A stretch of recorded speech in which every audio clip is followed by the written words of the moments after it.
It's a late fall day in Los Angeles. It's cloudy, kind of cold. For us, anyways. It's like 69 degrees. So, it's November 7th, 2018. Nancy Mesa is at home. And all of a sudden, she starts getting a bunch of messages on the Defend Boyle Heights Instagram account, which she runs.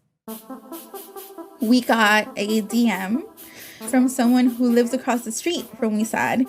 And they're like, hey, y'all are always talking mad shit about Huizar. And like, I live in front of him and the FBI is here right now. And they send a screenshot of the FBI and like agents with their jackets on with the big FBI letters in the back going into Jose Huizar's house. And then after that first DM, and then we started getting mad more messages from like neighbors who were just like, hey, y'all need to come. Like, there's no news here. Like, they're raiding his house. So another organizer goes down there to live stream and they put the word out on social media. We put out a hood alert, like, hood alert, Jose Huizar's getting raided. Like, for those of you who didn't believe us, like, this is happening. If you can, go down there. Then the news breaks. And then there was just like a parade of reporters. Like, every single camera was there trying to get the story, right? Trying to get the inside scoop. But it was really Defend Boyle Heights that was the first to go live and to report what was happening. So I think that made me feel super happy, right? That like, again, like we were the first to respond. Back here in LA, we've got more breaking news. FBI agents are at City Hall and the Boyle Heights home of LA City Councilman Jose Huizar. They are searching both places. But the big question is, what are they looking for? And everybody was like, oh, shit, did you see, like, when FBI went to Huizar's house and, like, da-da-da-da-da. And everybody just, like, coming together in that community vibe of, like, ooh, look at that car crash over there. Nobody knew the details of the investigation yet. All they knew was that the FBI had to have something if they were going to do a raid like that. And by that point, Nancy had been saying for years that something shady was going on. My mom called me right away and she's like, Nancy, like, oh my God, like, you've been ranting about this forever. And she's like, I can't believe it. Like, y'all were right. This whole time, y'all were right. For me, it was a happy moment. It was, because it validated everything the neighborhood had already been saying, right? Had already been feeling. But the raid was still a shock for some people in LA, like Raquel Zamora. Remember, her family owns that taqueria in Boyle Heights with the amazing carnitas. It was extremely painful to watch the news that actually showed the pictures of all the cash. Right up until that moment, Raquel still believed in Huizar. She watched him make something of himself as an immigrant kid from Boyle Heights. He'd got all these degrees from all these prestigious schools. She was inspired by him. It was really heartbreaking. I just cried, and it still makes me sad. It still makes me sad. You don't want to believe it. You're like, you know, and you try to make up things in your head. And I'm like, you know, maybe he was like a Robin Hood. He stole from the rich and he gave to the poor. Then the news showed pictures of like wads and wads and wads of cash. And it's just like, damn. This moment, the raid, was the first time a lot of people realized something really wrong might be going on with CD14. Like, FBI agents are at his office. They're at his house. And at the beginning, it was like, okay, you see boxes and it said fundraising because they were taking those boxes out. And I thought, wow, I really feel for his wife and his children. When the raid happened in November 2018, it was big news. Remember Herb Wesson, the city council president who used to call Huizar his BFF? He removed Huizar as the chairman of the Plum Committee. After that, everything's quiet for over a year. Huizar is still going to work, still voting in city council, and still getting paid his $200,000 a year salary. That very same week of the raid, this weird thing happened. It felt kind of foreshadowy looking back on it. A colleague of mine at LA Taco wrote a story about Huizar staffers suing him, like Mayra Alvarez. Remember that staffer who said that Huizar demanded she bring him tea by texting TTTT over and over? So we published the story, we tweeted it, and Huizar himself tweeted back at us. He was like, anyone can shout out there is a fire when there is none. And then, these are serious allegations to make of anyone and are absolutely untrue. I remember thinking, why does a city council member who's presumably busy from sun up to sundown have time to tweet at LA Taco like that? He swore publicly just days before the raid that the lawsuit's allegations were absolutely untrue. There's no fire. I was like, okay, cool. And then, like a week later, when the raid happens, people start tweeting back at him. Hey, here's what the FBI found in your house. Do you still want to try to say there's no fire here? Huizar doesn't tweet back. And then a year and a half later, he's finally arrested. LA City Councilman Jose Huizar has been arrested amid a City Hall corruption probe. But if you think he'll just resign, think again.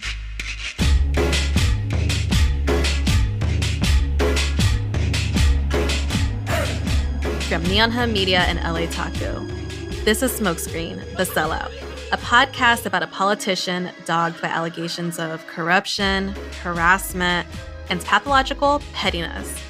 It's about the residents who fought gentrification even as their neighborhoods were auctioned off to the highest bidder.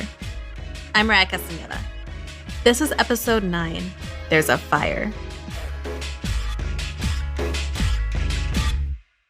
By the time Huizar gets arrested, his colleagues on city council have been asking him to resign for weeks. Ever since George Esparza, his right-hand man, pled guilty in the spring of 2020. But Huizar has refused to resign, although he did agree to limit his participation in city council.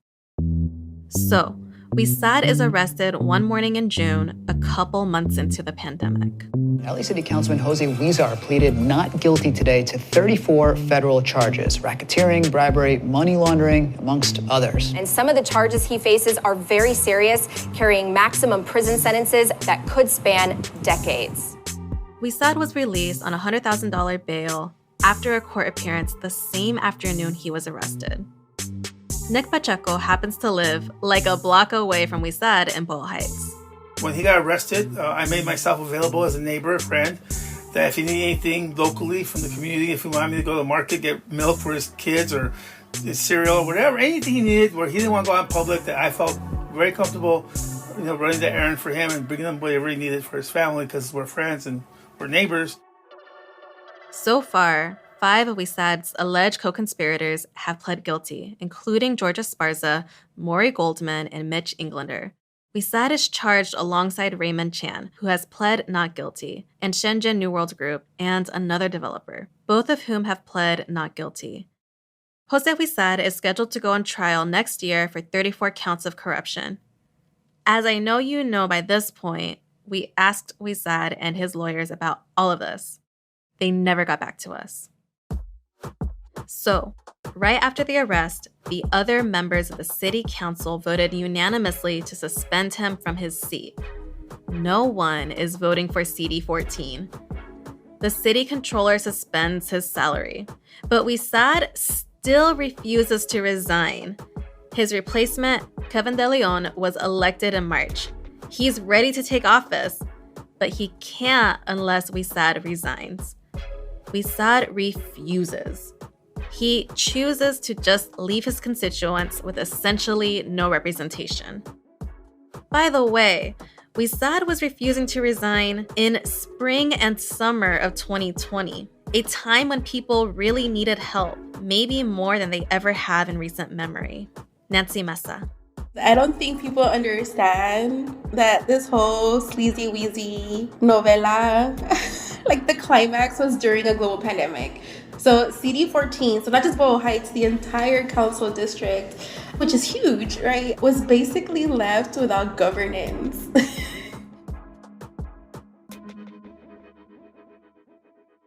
An LA Times article surveyed the issues facing city council around the time Huizar was arrested. The mass uprising following the murder of George Floyd. A lack of services and support for the thousands of unhoused residents of Los Angeles.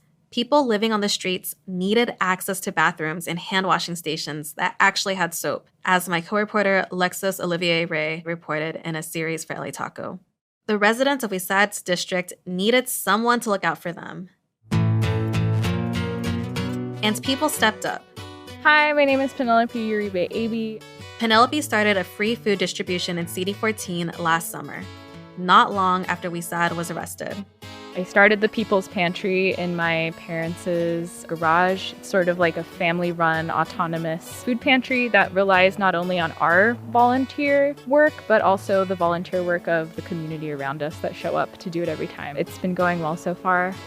And in terms of how we fulfill this sort of role that you could say government is responsible for, I think that what we do is that. We're not tied to any city council district, so there's a little bit more autonomy there.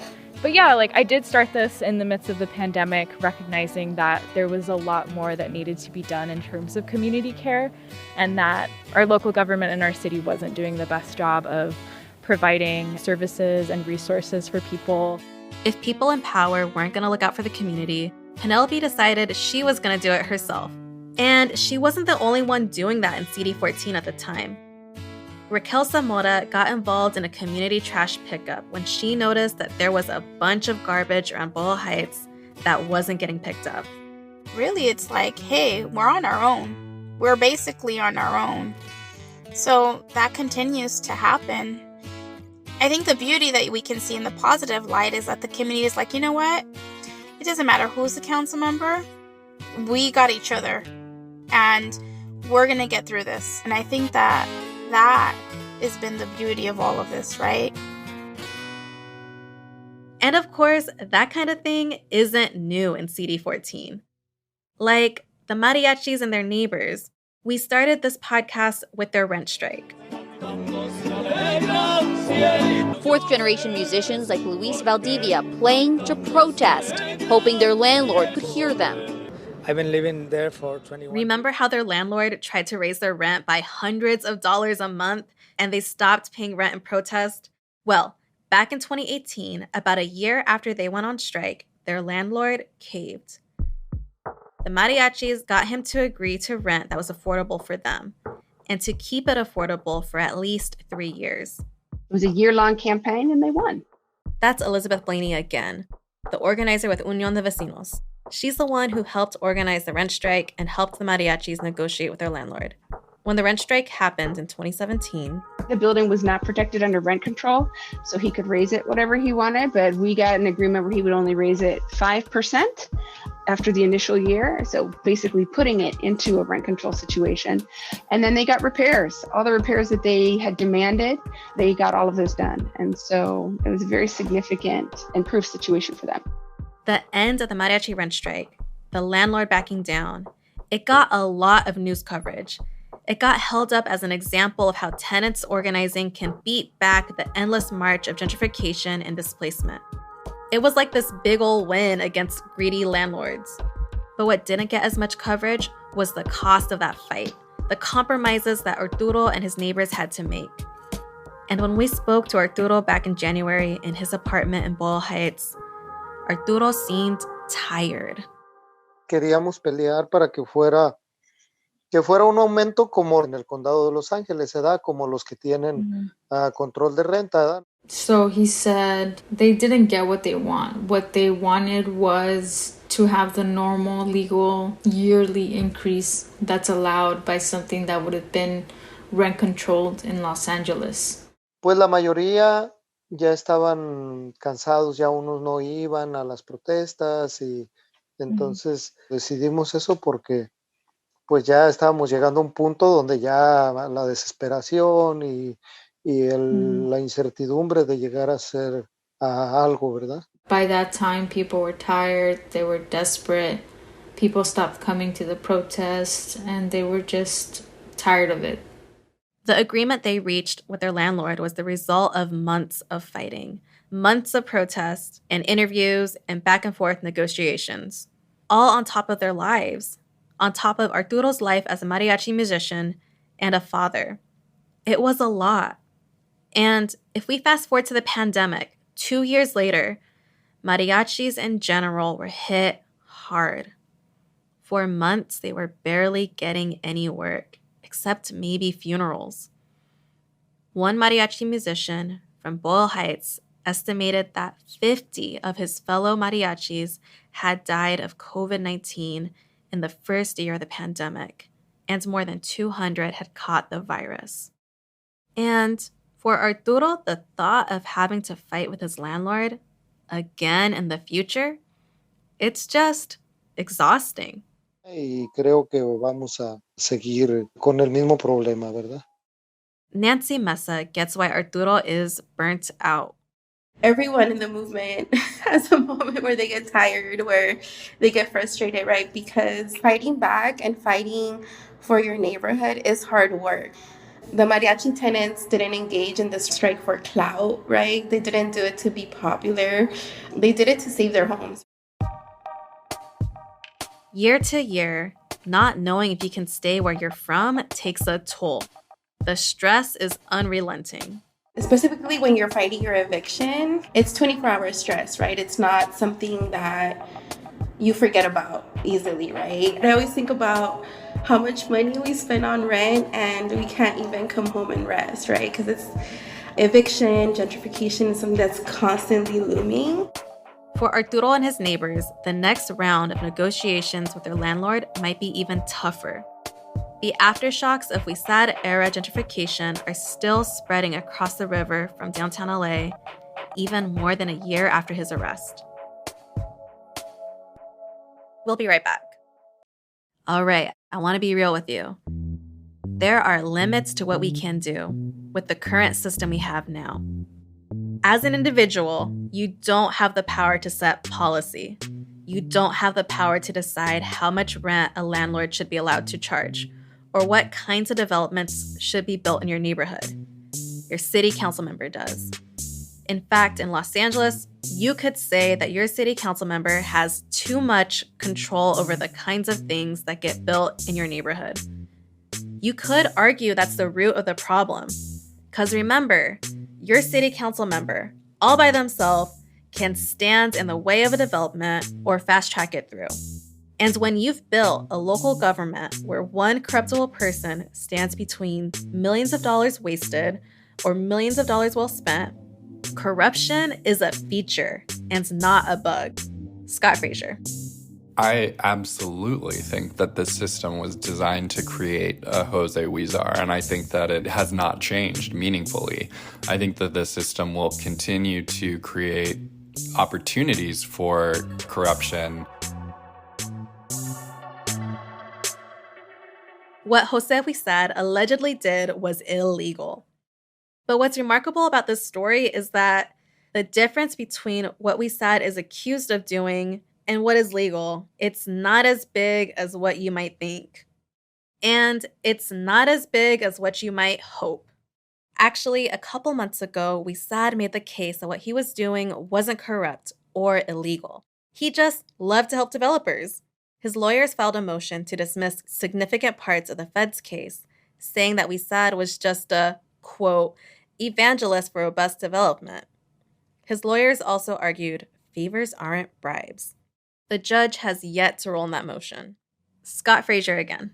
They have the ability to really target high-dollar developments, and in ways that are legal, they are able to extract significant dollar amounts for pet projects. Let's break this down for a second. It's legal to extract promises from developers and then turn around and prioritize luxury development in a district where people are struggling to hang on to their housing. It's legal to prioritize what a developer wants over everything else. And developers are running a business. Sometimes what makes a developer the most money might actually be giving the neighborhood what it really needs. But a lot of times, it won't be. Of course, city council members don't always prioritize a developer's profits over everything else. But remember, this system is built to encourage developers to do anything they can do to get close to their city council member. You scratch my back, I'll scratch yours. Nancy Mesa. I don't think the council prioritizes affordable housing or prioritizes tenants because they don't see themselves as public servants, right? They happily cash each paycheck they get and don't give a fuck that it's the public who's paying for that, right? Their interest, I feel, is not in what do my constituents need? What do my constituents who are not only paying my paycheck but funding this entire city, what do they need?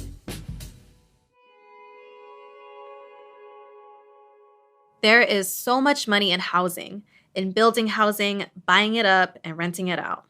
Because we don't treat housing like a necessary thing that people need to survive.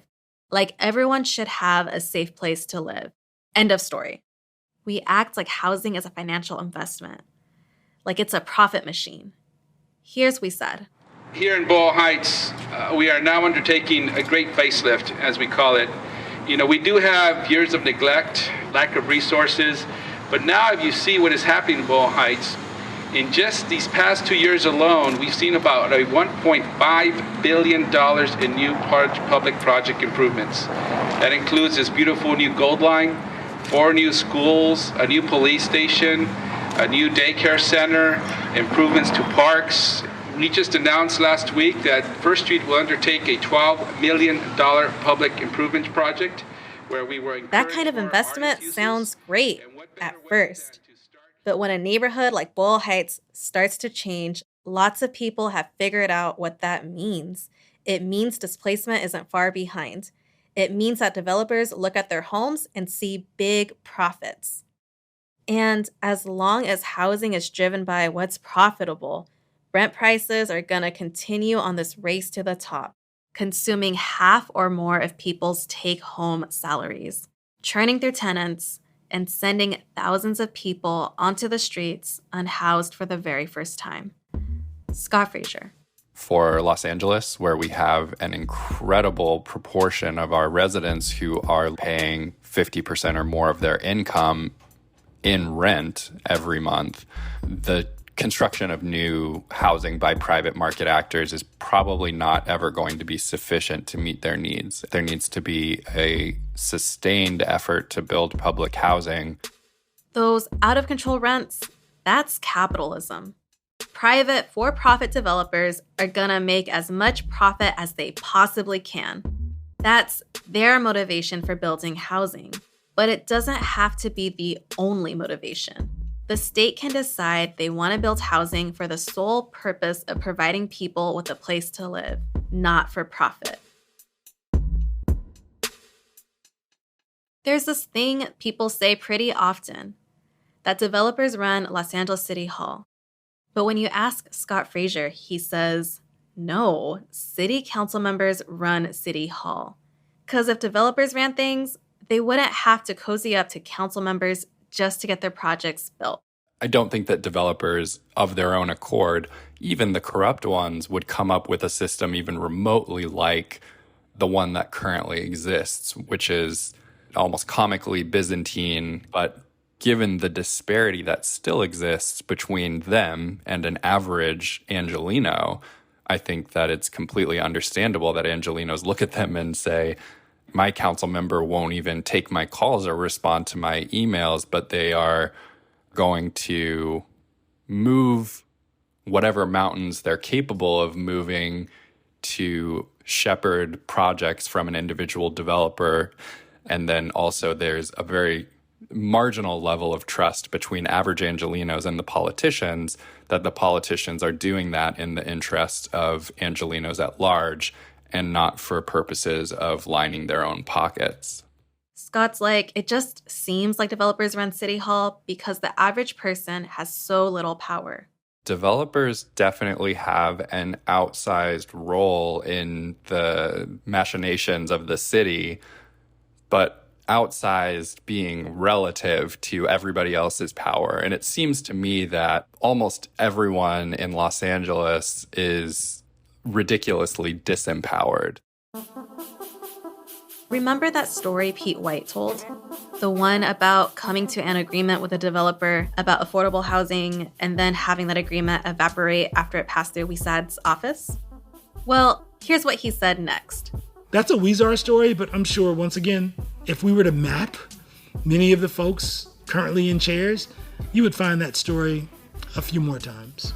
A version or a rendition of that story a few more times. I had a council member say to me, like, Jose just got greedy. And if you say Jose just got greedy, that means there's a level of greed that's acceptable. That's part of the culture, right? The same person said, and he messed it up for everybody, right? So that means he's part of a culture where the activities that he's engaged in is par for course. But I guess even on the inside, they just feel like he got reckless. He got reckless with it. In other words, Huizar stood out because he's the kind of guy who allegedly counts a $15,000 bribe in a restaurant. But he's just one part of something much bigger.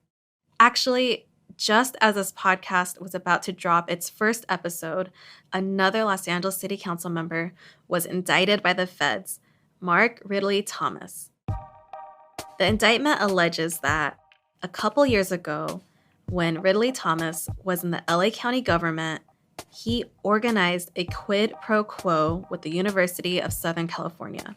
The deal was that his son would get a professorship and tuition-free graduate degree. Ridley Thomas would deliver favorable votes for USC. So, when you've got 3 Los Angeles City Council members indicted over the course of 2 years, you've got to wonder, what is going on here? This could not happen. Kim Cooper. This could not happen without many, many people in the city family being part of this. And I don't think that every city employee is benefiting from this sort of thing, and I don't think every city employee deserves to be taken up on federal charges. But Jose Huizar is nothing. Jose Huizar is the top layer of the epidermis of a cancer that goes to the bone.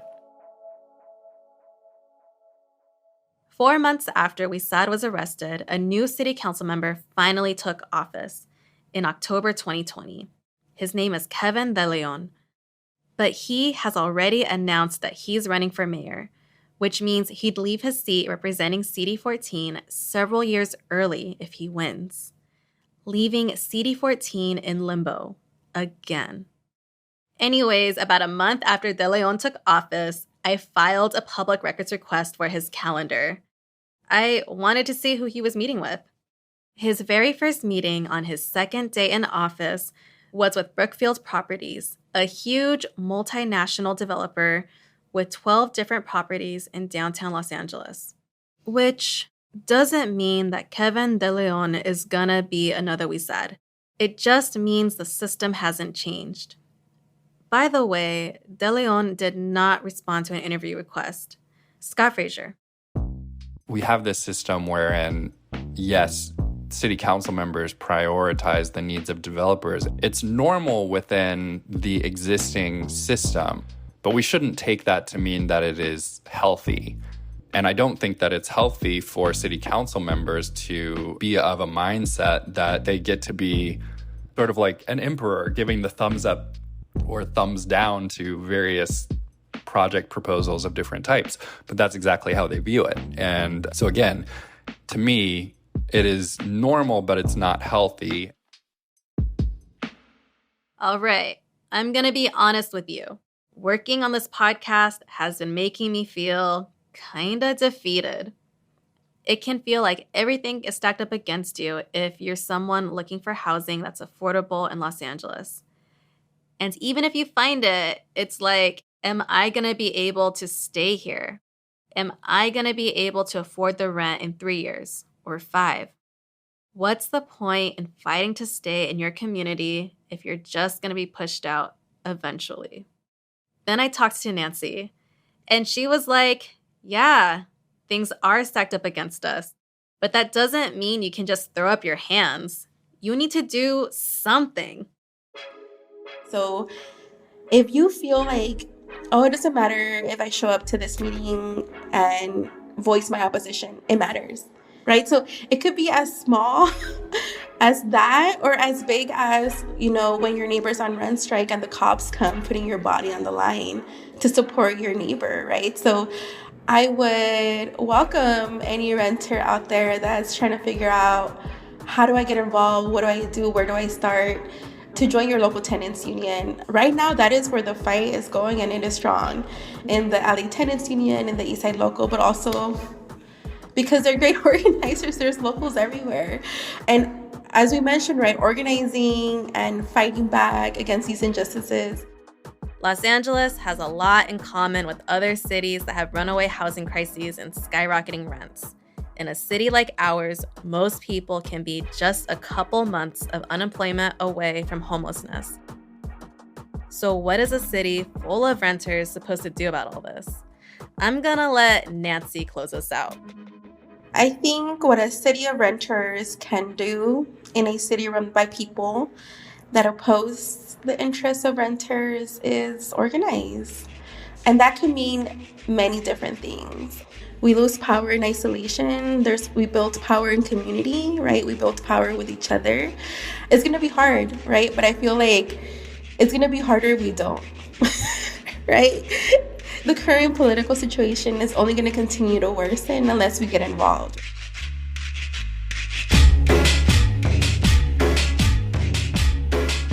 The Sellout is produced by Neon Hub Media and LA Taco. I'm your host, Mariah Castañeda.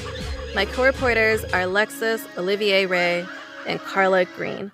Carla Green is our lead producer, and she wrote the episodes. Our editor is Catherine St. Louis. Vikram Patel is our consulting editor. Associate editor is Stephanie Serrano. Associate producer is Liz Sanchez. Our executive producer is Jonathan Hirsch. Samantha Allison is our production manager. Fact checker is Sarah Ivry. Our sound designer is Hansdale Sue. Eduardo Arenas made our theme music. Other original music by Moni Mendoza. Special thanks to Erica Lindo, Javier Cabral, Tanner Robbins, Haley Fager, Natalie Wren, Adrian Riskin, Shara Morris, Navani Otero, Janet Villafana, Vanessa and Jorge Castañeda, and Ivan Fernandez. If you've been listening to this show and you thought, wow, I want to get involved with my neighbors, I got you. Here's some groups you could volunteer with or donate to in Los Angeles. There's the Los Angeles Community Action Network, or LA CAN, K-Town for All, CCEDLA, East Yard, the We the Unhoused podcast, J-Town Action and Solidarity, Polo's Pantry, the People's Pantry, and of course, your local tenants union. If you don't live in Los Angeles, I'm sorry, but want some suggestions? Hit us up on Twitter at SmokescreenPod. Our producer, Carla Green, will help you find some. And if you want to know more about what you've heard on this season, head over to smokescreenpod.com to see a beautiful map of some of the places we talk about made by Tommy Gallegos, as well as new reporting and interviews. Before we go, I just wanted to say thank you for listening to The Sellout. We hope you're loving the show as much as we love making it. And we really want to hear from you. Your feedback goes a long way, and it only takes a few minutes. Just head to smokescreen.fans to answer a few questions. We're so excited to hear from you. I'm so excited to hear from you. This has been The Sellout. Thank you for listening to our story.